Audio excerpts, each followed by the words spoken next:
What is going on, guys? Welcome back to the Anti-Oki Podcast, where everything is about trans rights. I am MisterBehavior, and he is Ceelows. What is going on, guys?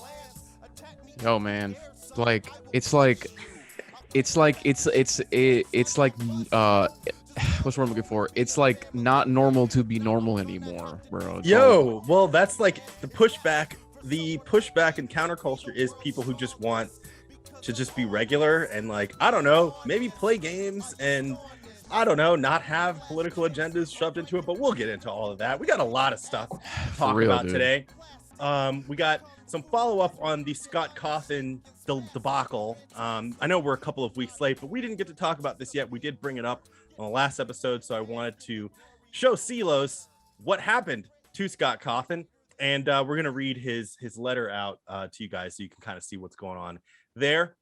And then, as we said, we got some stuff coming out of the Guilty Gear community. Again, this is a community I care about, right? At the time of you guys watching this, I've just done, commentary for Duality 1 for Guilty Gear Strive. So we're going to talk about Guilty Gear a little bit because that's the game I'm playing right now too.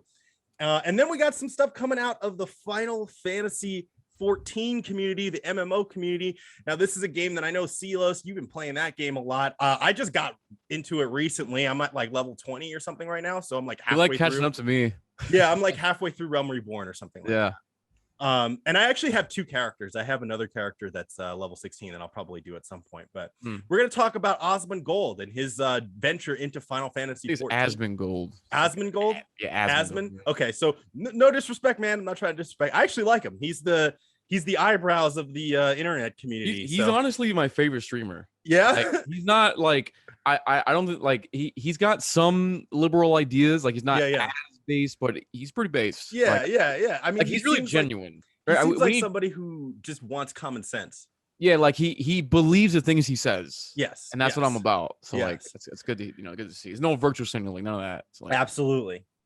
So before we get into all that, I just want to let you guys know that after this podcast, you can catch Ceelows and I live doing commentary for Duality 2 over at ClassicFightingGamers Twitch stream, and we're going to leave that that link into the description down there. We're going to be commentating Street Fighter 5 and Super Street Fighter 2 Turbo tournaments, so it's going to be lit. So check us out over there as well. All right, so let's get into this stuff. Yeah, so first, I'm going to show you. So I'll recap. So for those of you who don't remember, Scott Cawthon is the creator of Five Nights at Freddy's, which is a game I've never played before. I talked about this on my channel too. Never played the game before, but I was concerned about what was going on with his story. I actually brought it up with my lady. My lady said that a lot of her friends in college were playing that game, so it's apparently pretty popular. Yeah, it's pretty popular. Yeah, I never played it, but it's pretty popular. Yeah, and that's great. But the creator of the game, he kind of sort of got ostracized from the internet community because it came out that he was a Trump supporter, and a bunch of people came on him or like, you don't like gay people and all this kind of, the typical stuff that happens with that. And we chatted about this a couple episodes ago, but I wanted to do a follow-up, even though this is a little bit late, because what happened is that Scott Cawthon has quit the video game industry. Now I'm going to show you this photo here. Can you see the screen? Yeah, I can see it. So this is the letter that Scott Cawthon has issued to the fans of his community. On the right side, there is a piece of fan art from an 8-year-old fan, which is that's actually pretty good for an 8-year-old. Yeah, for real. So I'm actually pretty impressed. I don't know what that is, but I can tell that it's a character. Yeah, it's like one of the villains of the robots or whatever. Okay. Well, congratulations, unnamed 8-year-old fan. You have earned some fans in the Anti-Oki podcast. Word. But so this was Scott Cawthon's resignation, I guess, from the game community. And I want to read through it, and we can kind of go through each paragraph and just kind of break it down a little bit, because to me, this is sort of this is a bad thing, right? To some degree, obviously he's made his money and whatever, but the fact that he's sort of feeling like now he doesn't have any place anymore because of this crazy mob is sort of telling of where we're going. And I'm hoping that maybe like shows like this, people having these discussions can turn this around for the gaming industry. So here's what he says. So he says, before I say anything else, check out this awesome piece of fan art. Pretty amazing stuff, right? I have boxes and boxes of artwork like this from fans that I've saved over the years.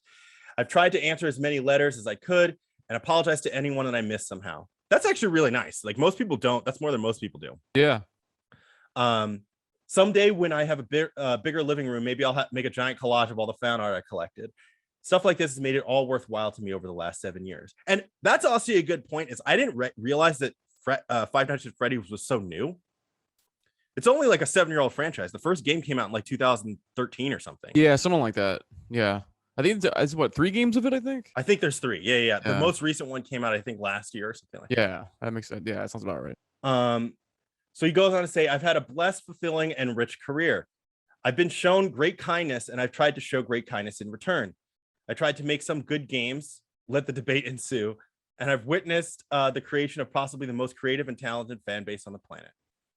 But here on the 7th anniversary of my first game's trailer, as I realized that I was in my mid-30s when I created the series, and now I'm approaching my mid-40s. By the way, that's awesome. The fact that he started his game career that late, quote unquote. Like, I didn't know that until I read this, and I was like, wow, that makes like, you know, like I'm getting into game design and game development now, and I'm like, you know, I'm 33. So like this makes me feel a lot better about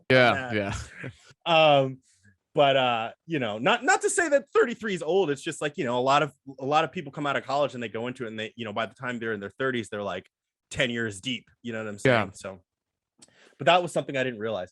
So he says, I realized I missed a lot of things that go into focus that I got to focus on before Five Nights at Freddy's became a success. I miss making games for my kids. I miss doing it for fun. I miss making RPGs, even though I stink at it. And all this to say that I am retiring. I've been shown tremendous love and support over this week, a lot of which has come from the LGBT community. The kindness has showed to me some real. Now I want to stop there. Yeah. Why does that matter? Like where it's coming from. Yeah. Like why did he need to point that out? And I think the reason is because I think what we were saying on the last time we talked about this, and on my video when I talked about this, was he's sort of conceding ground. Yeah. He's saying that like these people in this community have a higher moral standing than him. And so he's like putting that in the forefront. And I'm like, I don't necessarily, I think that's a bad thing. I don't know. What do you think about that? Yeah, I think what it does is it gives them what they want. That every time you recognize that something, whether it's criticism or support from the LGBT, you have to point it out that it's from that community. It's like, why? Right.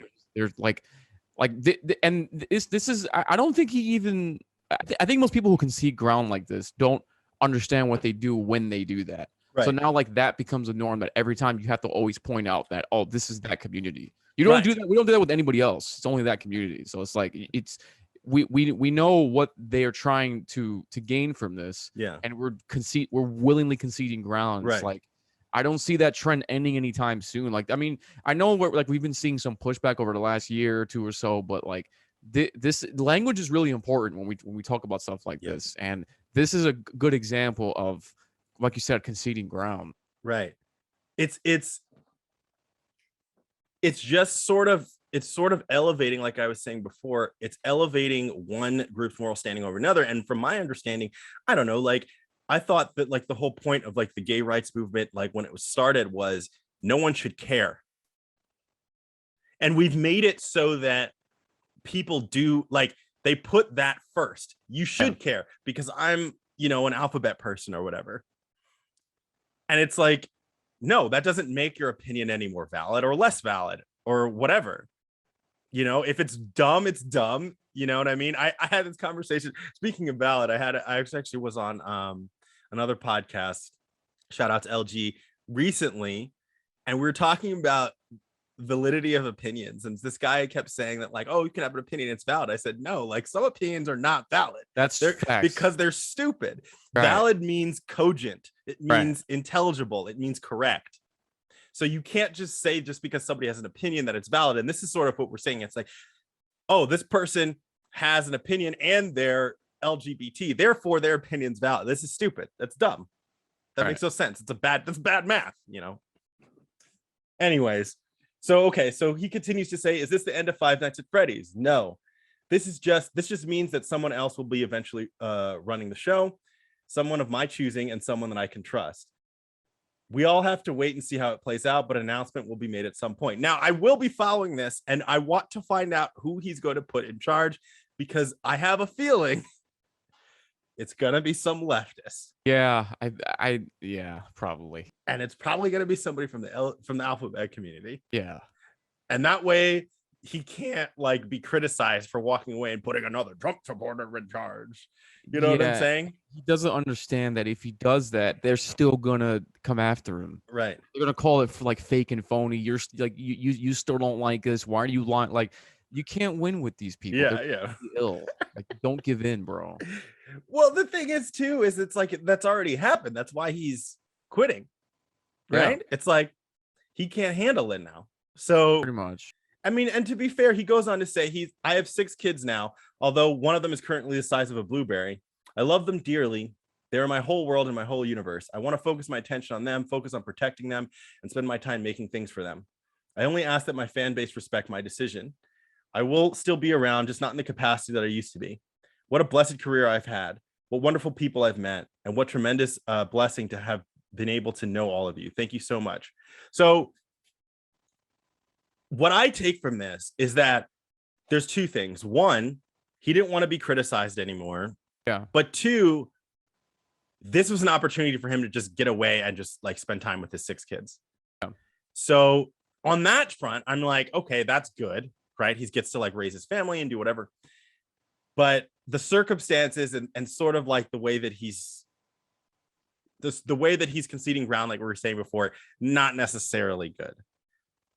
Though I do think that this sort of has some bearing on like maybe future conversations in the game community and the gaming industry about like, you know, people's opinions and like, you know, how we can kind of all coexist. Like this guy clearly doesn't hate anybody, which is noble. Yeah. And I agree with that general sentiment, but you know, maybe don't back down from your positions and try to like make these people seem like they were right.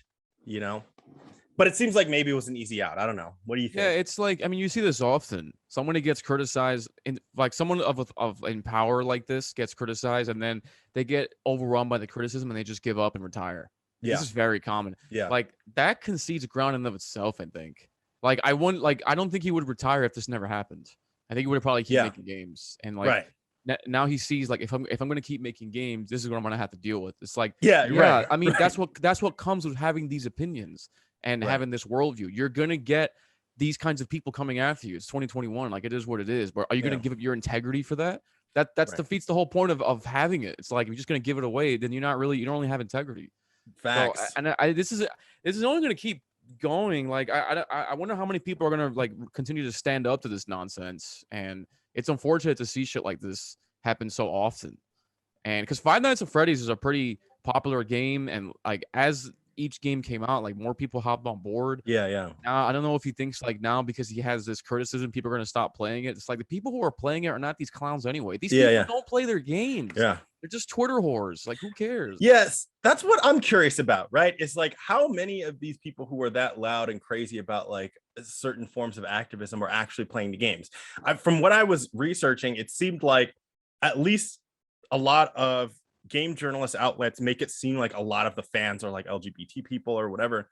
And I would, based on like, you know, stuff that like my lady was talking about, like how like she had friends who were playing it in college. Okay, maybe that's true, right? You know what I'm saying? But are the people who really care about things like him donating to Trump the ones who are actually playing the games, or are there just regular people? Maybe they're just regular people who happen to be gay, who don't give a shit about any of this stuff, who are playing the game. So then like, where's the truth part of it? You know what I'm saying? Like, whereas it's like I feel like the people who are being elevated and the loudest people are not necessarily, like you said, the people actually playing the games.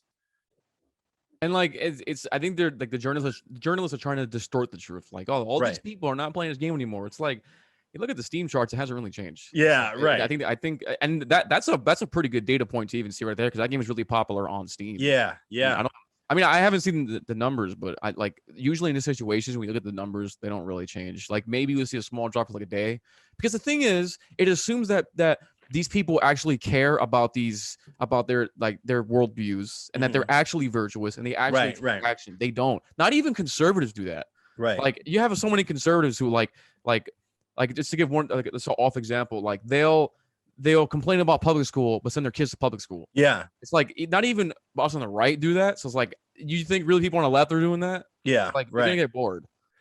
Yeah, it's just sort of inconsistencies, right? It's like, you know, I mean, I get the idea of like not wanting to give money to somebody who hates you, but like I don't see any evidence that Scott Cawthon hates anybody, first off. And also, I think a lot of the narratives are overblown anyway, right? Like this whole idea that it's like I think somebody on my video on this, and you might have commented on this too, this video, but somebody on my video on this was saying, like, I think it was like a trans woman or something like that, was like, there's like crazy guy. His profile is crazy guy. I mean, fair. Well, was like, oh, like the 89 laws that like were against LGBT people or something like that. And I'm like, well, what laws are you even talking about? And look, I think I can't remember the person's name off the top of my head, but if you're watching this, you are still welcome to come on the show and explain to us what the hell you're talking about, because from what I can see, like there's no laws that were imposed that like are specifically there to like disenfranchise people. There are laws, like, for example, there was something that came out that basically said that like the Trump administration basically put something through that said that doctors are not required to like confirm people for like surgeries. They can say like, hey, maybe you should try something else, or like they're allowed to like give opinions on that kind of stuff. Now, what a lot of folks on the extreme left want is people to just, hey, I feel like I'm a girl, so you should like hook me up with hormones, and you should like hook me up with a surgeon and all that kind of stuff. That's not the place of a doctor.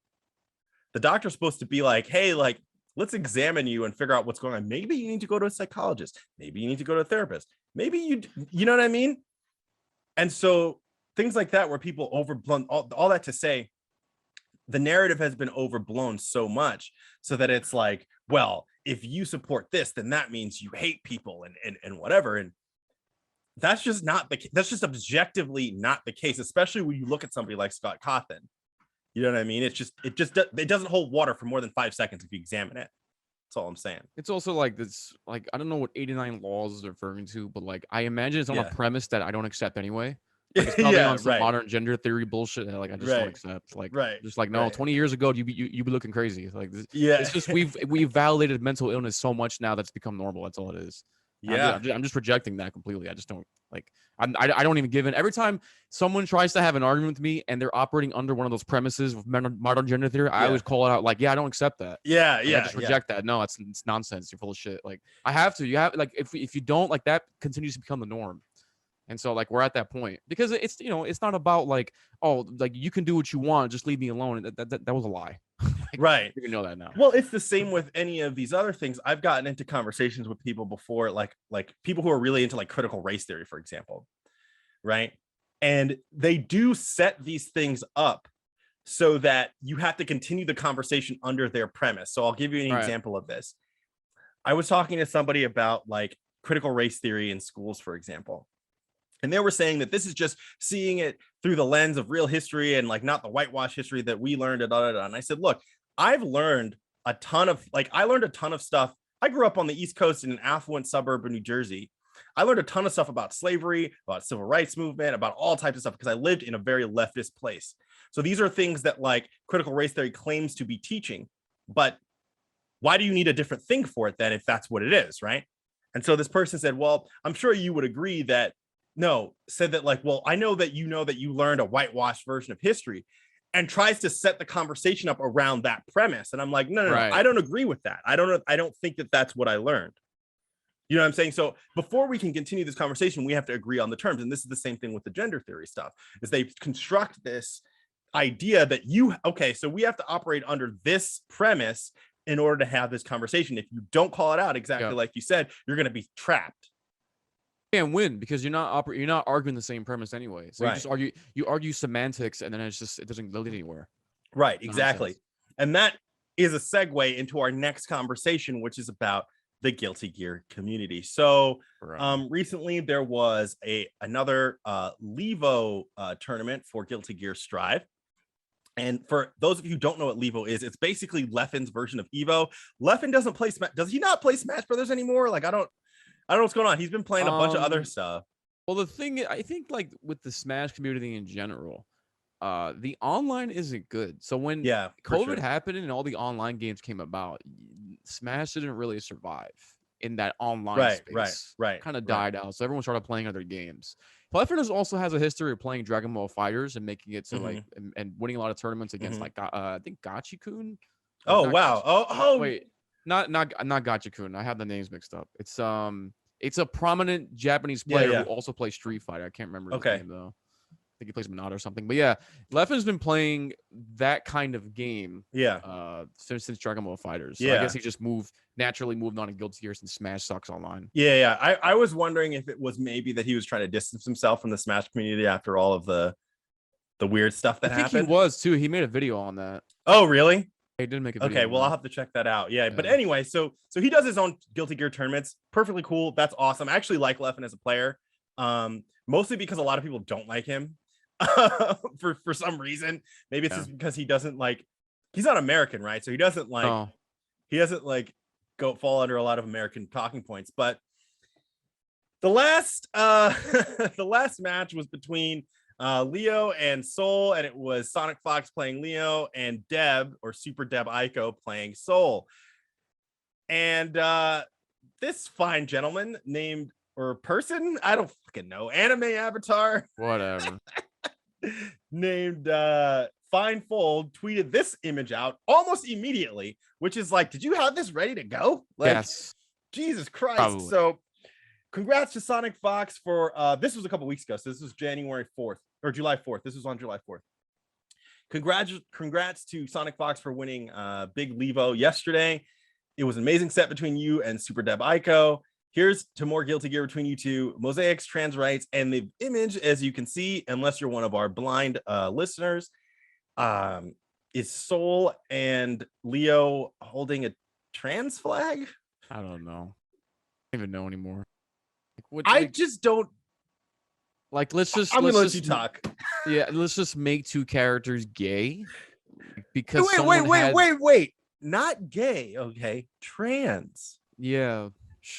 That like, let's just put it, insert character I didn't create into thing that I think is good. Yeah, right. Like, and put the flag behind it. Like, it's just so unoriginal. It's kind of like what you talked about with the Static Shock thing the last episode, where it's just like inserting modern day bullshit into characters who already have their own lore. It's like, bro, it's very strange to me. Look, let me back this up. Okay, look, I don't care if you're whatever, right? If you want to call yourself this, that, the other, the third, fine. My issue is when you have to project it in everything.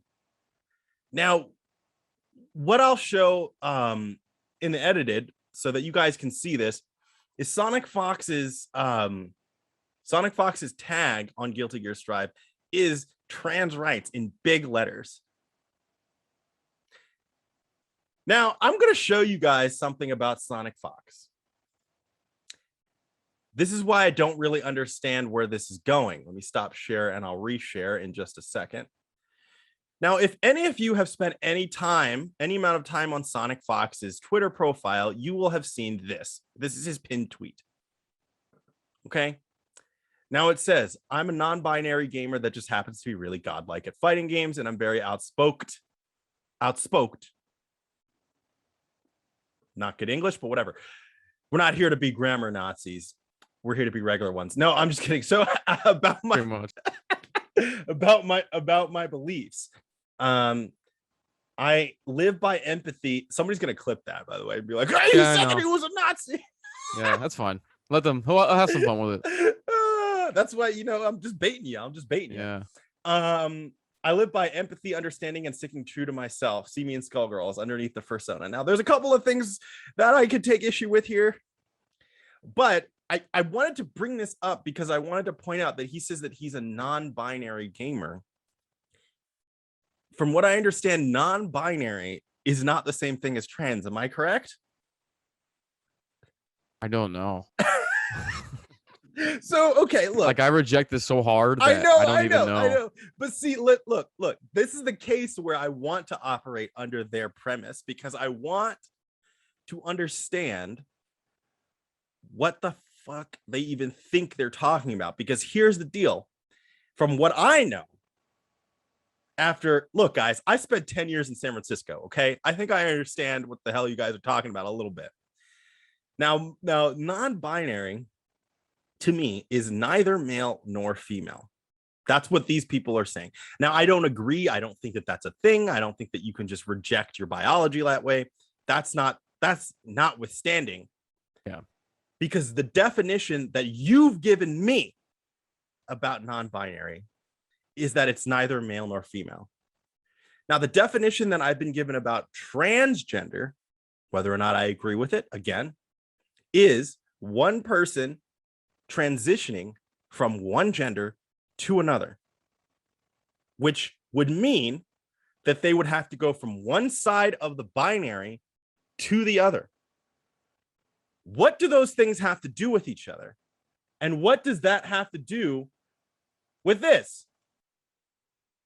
Now, I don't know. I looked at Super Deb's hold on, let me go back here a little bit so I can actually zoom back out. But I looked at Super Deb's page. There we go. Super Deb's Twitter page. This is Super Deb's profile.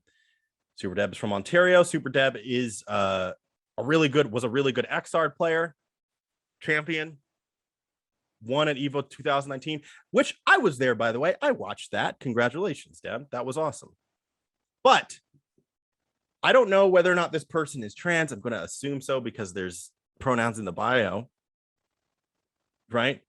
But what does this have to do with this? What I don't get is even if I was following the logic of these people, how are those things related? Can you give me a guess as to how they're related? They don't care. It's like it's like that's the thing. The way I always combat this is you can't do it with logic because this is all emotional. Right.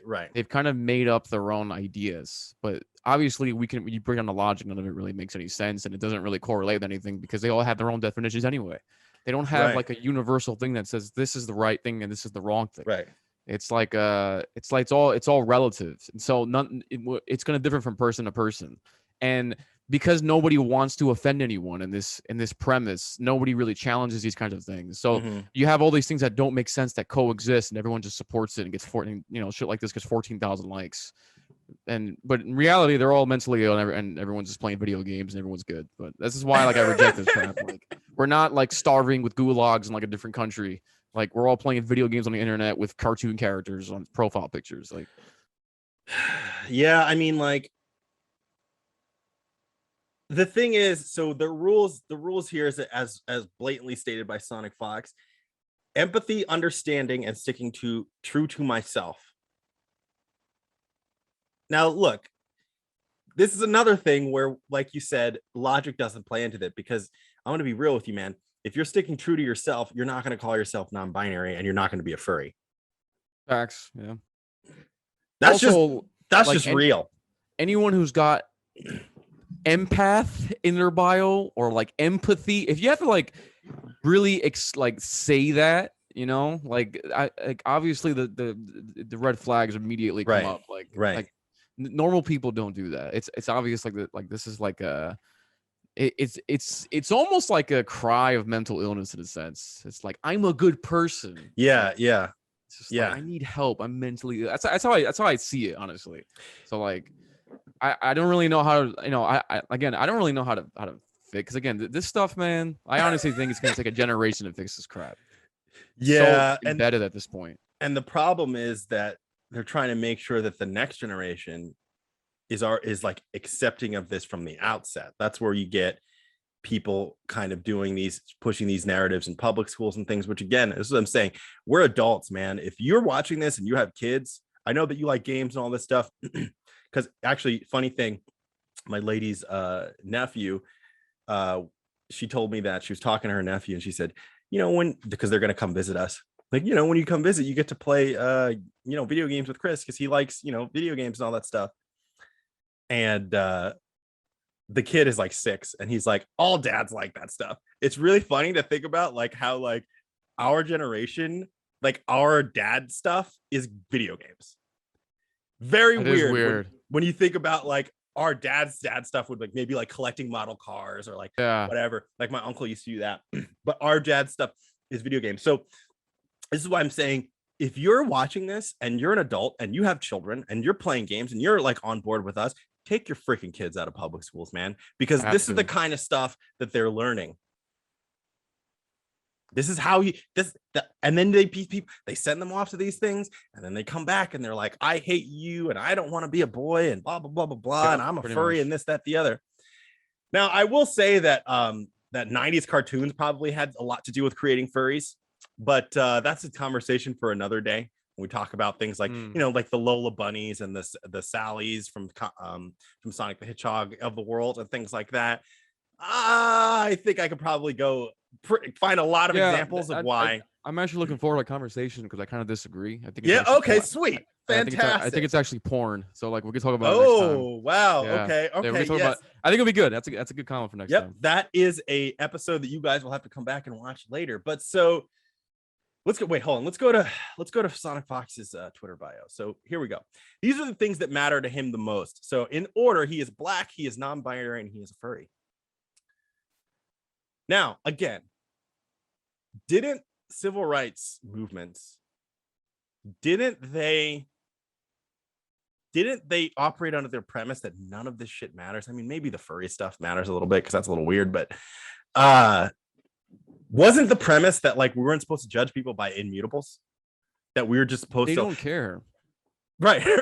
like they don't care. Like they're in charge now. What they say goes. Yeah. I think that's how we know this right now at this point. Like again, like this is why I don't have those kinds of arguments with these kinds of people, because I always try to point to the fact that they're basing their entire premise off emotion. It's not logical. Yes. Like, I really try to hammer that down, and because I don't think they're even aware. Like they're so mentally ill, they're not even aware that their arguments are coming from emotion and not logic.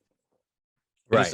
And like it's a sense to fit in. I'm in this other Discord. It's like an ultra based Discord. It's like we were all talking about like how like these kind of leftist ideas have kind of breeded out of trying to fit in. It's a lot of kids, like especially when they grow up or in their teens or go to college, that they want to fit in with the crowd, and they notice that the crowd is very left, so they become left to fit in, and then that kind of becomes like their identity, even though it's not even their own. They just adapted it just because of that need to fit in.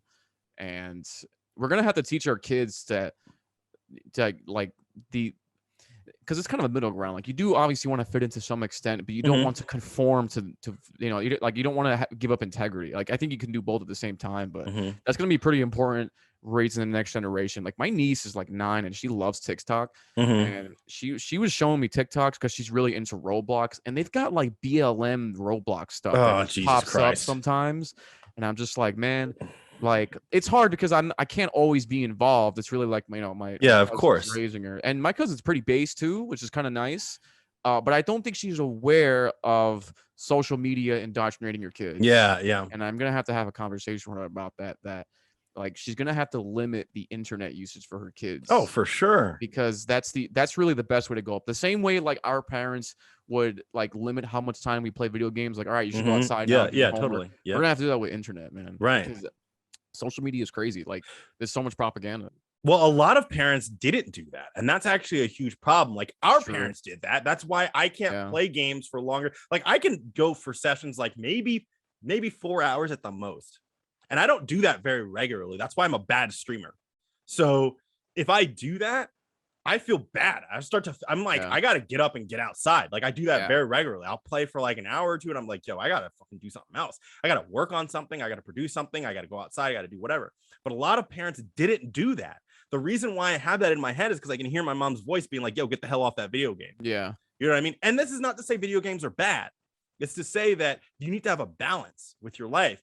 And if you're the type of person who didn't get that, it's going to be really easy for you to be susceptible to these like subversive marketing campaigns or whatever, especially because I'm going to point this out. The reason I still have this up here is if you zoom in here, look at all of these sponsorships that Sonic Fox has, right? He's got, I can't read that, but he's got Monster, Ultra Gear, Coinbase, Twitch, all of this stuff, right? Yeah.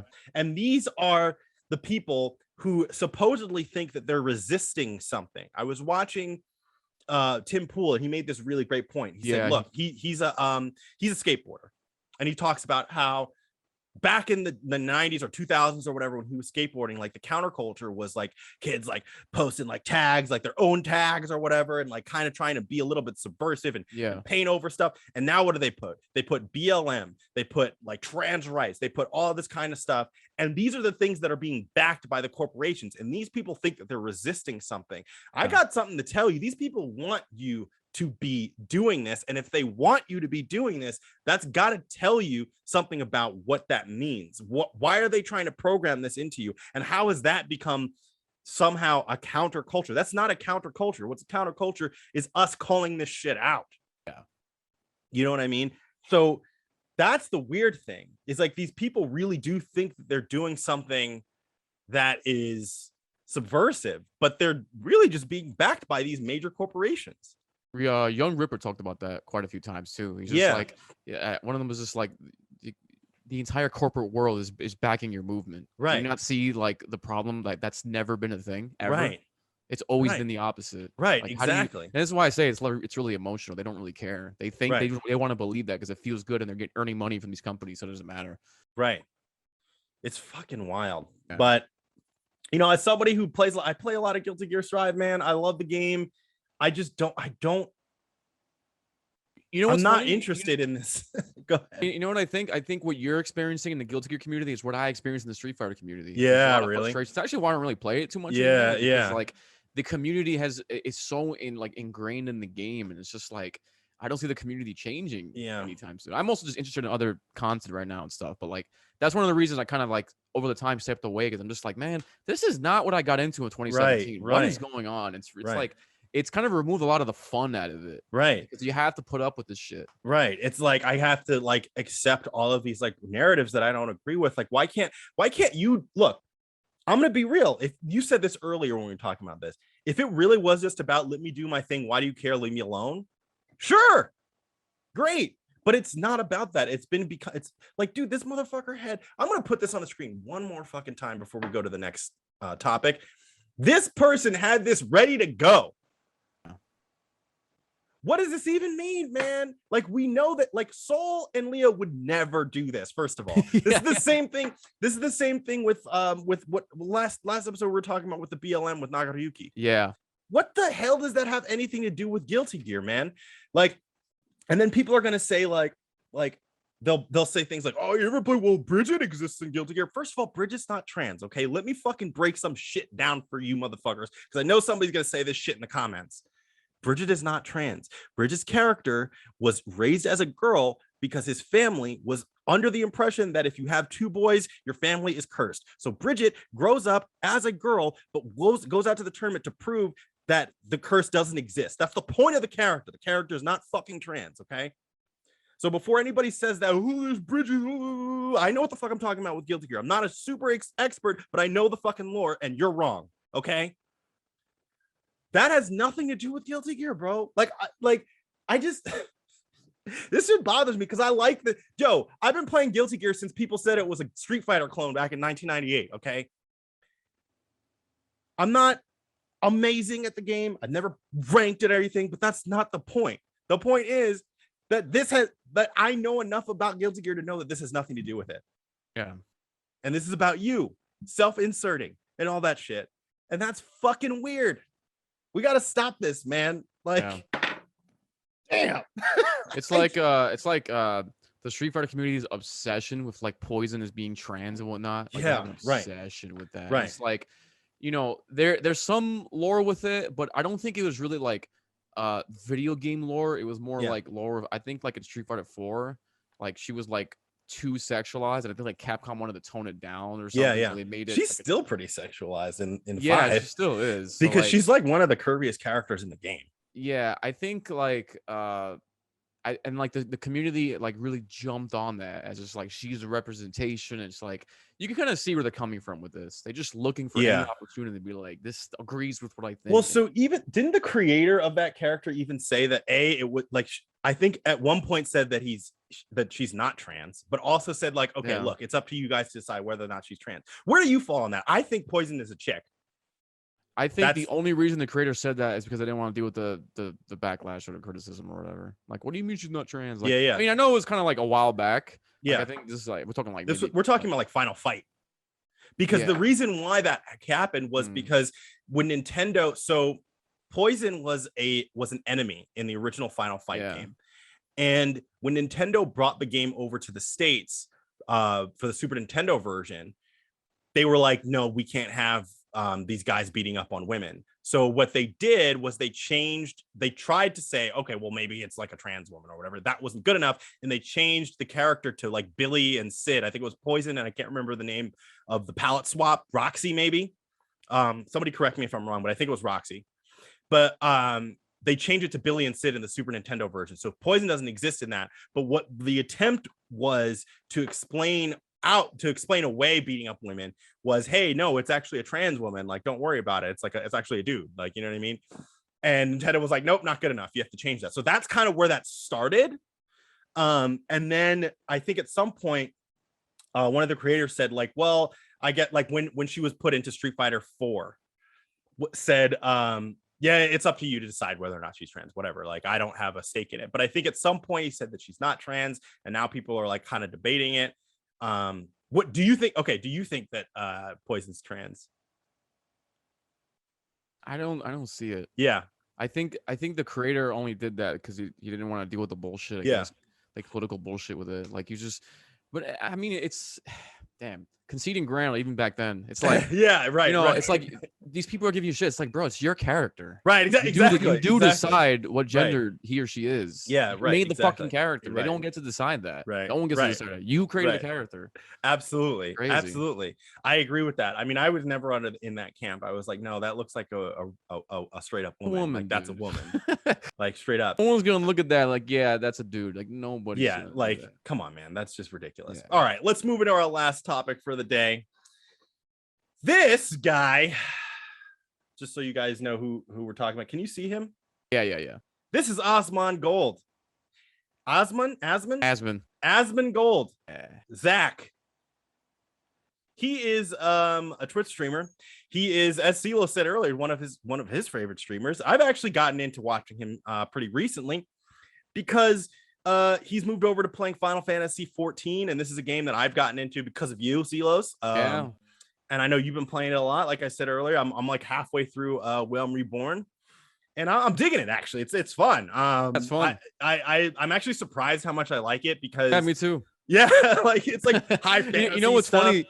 Like, because I played that game quite a few years ago, and I actually beat Realm Reborn, but like, I didn't really like my character, so like I just kind of stopped playing, and then I played it again. I wanted to try different servers, so I just restarted it. Gotcha. I'm kind of like, but when I played it, I really ran through the dialogue pretty quickly. Like, I read it, yeah. I'm taking my sweet time with it. I'm like, I should have done this the first time. Yeah, I'm like re-liking it all over again. Well, the story actually is what makes it interesting. Because when you do rush through it, I did that with my first character. I just rushed through it and I was like, fuck it. And it's just not as satisfying. And I realized like actually reading the story and like knowing what's going on makes the game more interesting. Yeah. But so Aspen was I did a little bit of research on him. He was a World of Warcraft player, and he was very outspoken about Blizzard and what they've been doing to the game in terms of like things like trying to extend the game. I think there's like something he called like it was like a soul rush mechanic. He said that it was basically like a time extender. He didn't like it. There's a lot of things that he was complaining about that I think a lot of the World of Warcraft community was complaining about. He just happened to have the biggest soapbox. And he's been pretty much advocating against like some of the things that Blizzard's doing. Now, in response to this, he's decided that he's going to jump ship and play Final Fantasy 14. This brought a whole bunch of viewers to his channel. I think Final Fantasy 14 is actually experiencing sort of a resurgence now. I think a lot of new players are jumping on, not just because of Asmongold, but just because in general, like the landscape coming. Right, new expansions coming, and the landscape for MMORPGs, from what I understand, is not great right now. Right? Oh, it hasn't been good for like, I mean, besides like 2 or 3 of them, like Elder Scrolls, Guild Wars 2, there's really not many. Yeah, exactly. So anyway, he gets on a Final Fantasy 14, and the Twitter mob decided that they were going to attack him. And I will play a clip from his video where he goes on a little bit about. Lead product manager and data at Blizzard calls Asmongold an asshole. So I have been called an asshole by somebody at Blizzard. They're right. I am an asshole. I think they would think I was less of an asshole if they did their job right, though. Now, whenever I talk about this kind of stuff, I don't want to see this guy get hate. I don't want to see him get fired or something like that, or people get mad about it or anything. This is not a big deal to me. I talk shit about Blizzard all the time. If you think that I'm going to get my feelings hurt like a little fucking baby if one of them calls me an asshole, I'm sorry, it's not going to happen. I don't care. No, I think that they're dumb. I definitely think they're dumb. But they think I'm dumb too, so it is what it is. And so if you could see from that clip, it looks like a representative, a product manager from Blizzard called him an asshole on Twitter on his verified account. Now, as you can see, like, Osmond doesn't really care about that part, but the fact is that, like, it's not necessarily the most professional thing for somebody who's representing a brand to be doing that. And from what I can see, people are trying to, like, encourage other players in Final Fantasy 14 to, like, attack him and follow him around and harass him and do all types of weird stuff.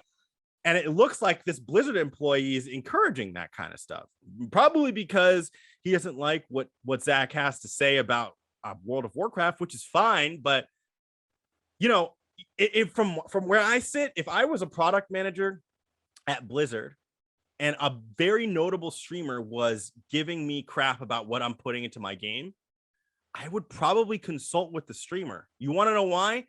Because his viewer base is going to encourage or discourage people from playing my game.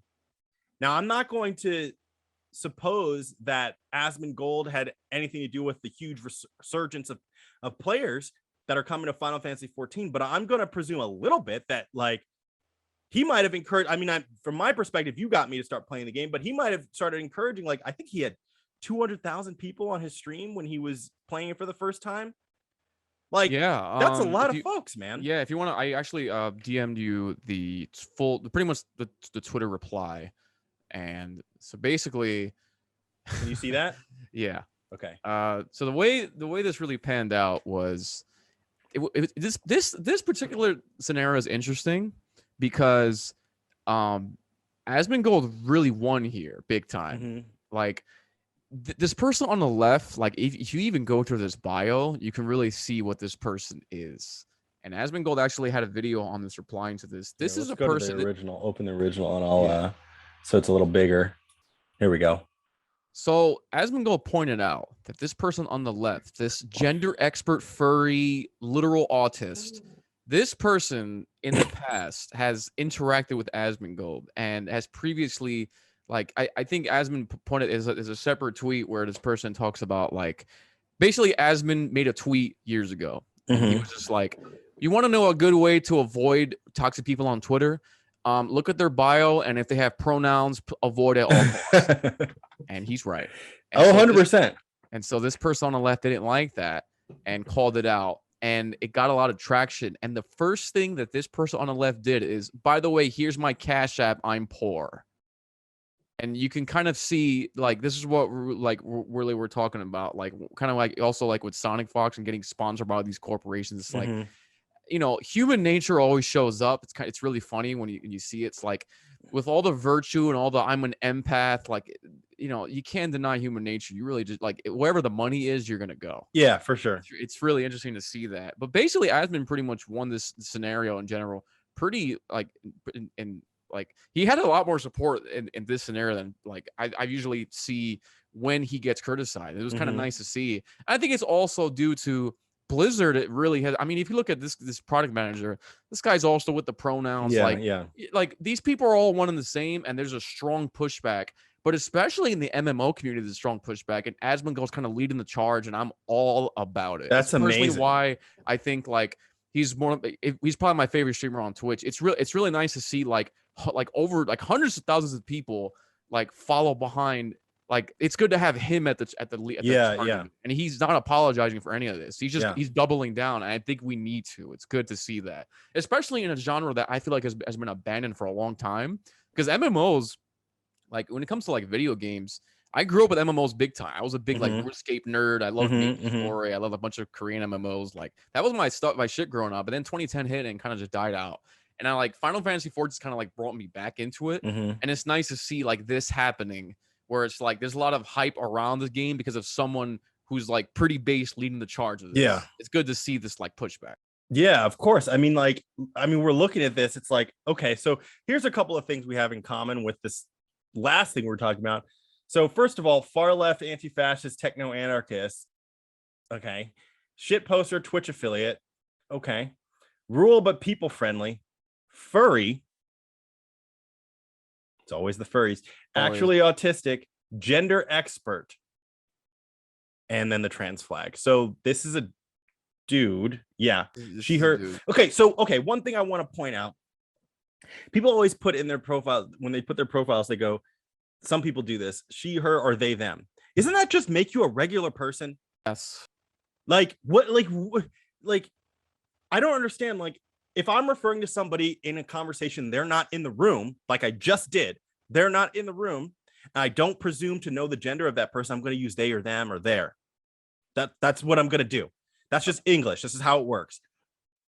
Or I'm going to use that to signify plurals. A lot of people I actually talk to people about this, and some people get butthurt when I point this out. But when they try to say like, oh, they them is a plural pronoun, I'm like, that's actually not the best argument, because it's not true. Because people do that all the time, like I just did. If I'm referring to a person whose gender I don't know and they are not in the room, I will use they or them. This is just English. That's how it works. So that's actually not the best argument against it. The best argument against it is that just makes you a normal person. That's it. There's nothing special about using they or them. Everybody fucking uses it all the time. Now, if you want to be she, her, or whatever, fine. I mean, it's very clear that you're not that, but it's just these are the types of people that are getting the ears of these people who are running our companies. And this is why, as Asmongold points out correctly, our games are being ruined. Yeah. Because it's so interesting because Asmongold gives World of Warcraft so much, like, what's the word I'm looking for? He puts so many eyes into the game, and he's never really gotten any like response or traction from Blizzard themselves. Yeah, that's really interesting. But the second like someone like this comes on, this is what gets the attention of Blizzard. Whereas when Asmon posted on Twitter when his first started, he just posted, "I will try Final Fantasy 14." Square Enix said, "Welcome." He would Asmon's been playing like World of Warcraft for over 50, like since like I think Burning Crusade expansion, or even before. I mean, it's like kind of before that, but it's so interesting to see like where their head is at. Yeah, that they didn't so ideologically driven. They didn't even think to respond to his legitimate criticisms of the game. Yeah. Right, and this is what I was saying. If I was a product manager at Blizzard and I had an influencer playing my game saying, "Hey, maybe these things are not great because XYZ." Why don't you bring that person into Blizzard's office, have some lunch with him, talk to him about what you think he thinks the game could be, and take that to your team? Because these are the type of people that are going to drive more traffic to the game. Again, he had 200,000 people watching him play Final Fantasy 14. You're telling me that doesn't matter, but this person with 1,400, almost 1,500 subscribers at the time of our followers at the time of posting this is more important than somebody who has like actual influence in the community because of the they thems or whatever, or the fucking trans flag or the furry or whatever it is that you've decided is the important factor. But this person's clearly a nasty. Look at the tweet. I want to make something very clear. Asmongold's kind of hatred and rudeness is not welcome, and Final Fantasy 14. Oh, I'm sorry. Who made you the arbiter of Final Fantasy 14? Yeah. Nobody did. What? In fact, you know what's interesting too is this whole scenario has brought up. So like the Final Fantasy 14 community has largely been propagated as like a very welcoming community. I've always been very critical of that because and it's funny how Asmon had a video where he pointed this out too, where Asmon pretty much said because Asmon had a total different like response to that, where he made a video where when he mentioned he's going to play Final Fantasy 14, he got a lot of these kinds of people after him who play Final Fantasy 14 in his DMs, like with threats and whatnot. And he made a point saying the Final Fantasy 14 community has been actually very toxic. And to the people who say that the Final Fantasy 14 community is welcoming, they are only as welcoming as how much you agree with them. Once you start criticizing their game or pointing out things that you notice, they are very vile. And this is actually what I've assumed for a long time, because I played the game several times, and I think in Final Fantasy 14, I can't remember if like, I think on like, you can have like a little like personal bio or something. A lot of the pronoun crowd. And I'm like, I know how these people are. Yeah. They're nice until you say something they don't like. And Asmon, with all the attention he brought to the game, he had some very subjective criticism that even he mentioned it's not really a big deal. He was like, I don't really like the aesthetic. I'm not crazy about the cat girls. Not crazy about the weeb shit. It's just not my thing. Got a lot of like hate from a good number of the community. But there's a big conflict right now because there's also another good half of the community that thinks all that shit is weird. And trying to play games, and they're actually at odds with each other. If you look on, if anyone was watching, if you guys look at like the Final Fantasy 14 Reddit, Asmon Gold's Reddit, but especially in the Final Fantasy 14 Reddit, the threads are very like 50-50. Like, you know, Asmon's toxic community is here, and it replies, "What are you talking about? Like, you guys are actually the toxic ones. Like, why don't you just let him play the game and leave him alone?" And you look at it, like, you look at the amount of upvotes and whatnot, it's very equal. You see that he's really like exposed this big conflict within the community that like no one was really pointing out. And like, I'm glad that Asmon's pointing this out, because I've always been very critical of that that opinion that the community is very welcoming, because I don't because I like I said, we know these kinds of people, like up to a point they are. Well, those people are, I mean, they're not welcoming because they're only welcoming if you agree with them. That's not welcoming, right? And so and it's very clear. It's like, look, this person is even saying like they have to like report incidents of this person and make sure that he's run off the game. Actually harassment, dude. Like, it's actually harassment. Why do you care? Look, there are whenever I play that game, there are so many. First of all, I don't really play with bands of people. I just kind of play and like, you have to play alone. Yeah, that's just kind of how it is. Like, I played with like one friend, but that's because I knew him. And the reason is because I've noticed in MMOs before, people get really weird and immersed in their characters. Yeah, they do. And it's like, this is a game to me, man. Like, I'm not trying to have a second life. I'm just trying to play a game. But a lot of these people are really trying to escape from something. So I just kind of avoid it. But there's so many people in that game that you can hang out with and talk to and interact with if that's your thing. Why do you care about this one guy? Like, you're really just letting him, like he says in the video, you're letting him live in your head rent free. For what? Leave him alone. Let him play the game. Who cares? Yes, and that I think that's a lot of it. Is chasing that. Is chasing that a lot. Chasing the clout, yeah. I mean, it seems to have worked. So, anyways, man, that's too bad. Listen, guys, we're gonna wrap this episode up a little bit, but after this, as mentioned before, you can catch us live today. If you're watching the premiere of this, if you're not, then too bad, you missed it. But we're going to be doing commentary over at Classic Fighting Gamers channel. That's down in the description. It's twitch.tv/ClassicFightingGamer. And we're going to be commentating Street Fighter 5 and Super Street Fighter 2 Turbo. It is going to be lit. Check that shit out. Ceelows, let them know where they can find you. You can find me at YouTube and Twitch at Ceelows. We got a lot of different things coming up, MMO stuff, IRL stuff. I finally got that working. Nice. Awesome. And you can find me over at youtube.com/MisterBehavior. That's all spelled out. So it's MISTER Behavior. Then you can find me at Twitch, and mine's at MR Behavior. And that is where you can find me. So until next time, thank you guys for listening. We'll see you guys on the flip side. Peace. You're not a warrior, you're just a beginner. Get up, whip, and bask in the glory of a winner. My strength is much greater than yours. I'm a street fighting legend, the creator of wars. No use debating the score, I've waited patiently for someone to pound through the ground. I'll smash your face in the floor. You're lost, dog, I'm the boss. You can't compare with my powers. I play this game for the fame, they claim the hundreds of hours.